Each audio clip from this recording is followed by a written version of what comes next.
May hapon. Maayong hapon. May hapon. God bless. God bless. God bless. May hapon. Mga igsuon diri sa ebanghelyo karong adlaw, disaway sa mga Pariseo si Jesus kay ang power daw nga iyang gigamit pagpahawa sa yawa gikan ra po daw sa yawa. Nganong nakasulti man sila ato nga kaila man unta sila ni Jesus nga maayo siyang tao ug dili gikan sa yawa iyang power. Kabalo mo unsay tubag? Envy. Nasina, nasuya ra sila kay mas daghan og sumusunod si Jesus kaysa nila. So ang ilang pagsulti og dautan about Jesus, dili to para kang Jesus. Actually, it speaks about who they are. Para to nila nga sila dautan. Dili si Jesus. Ang tawag ana projection. Kung sige ka ganahan ka musulti og maayo ngadto sa uban, actually wala lang ka nagsulti nga sila maayo.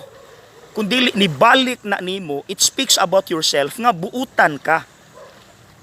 Kung sige pug kag sultig dautan kabahin sa uban, careful kay basin dili to para nila. It speaks about yourself kung kinsa di ay ka. Ikaw di ay ang imong gipasabtan nga dautan.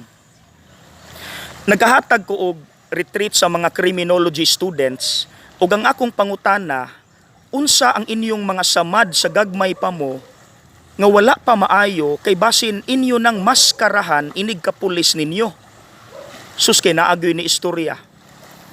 Padre pobre manggud mi. Daog-daogon mi sa pikas namong silingan padre abi kay dato sila.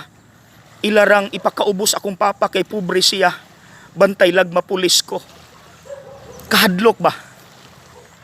Unsa siya nga klase nga pulis mga igsuon kung gamitan nato projection?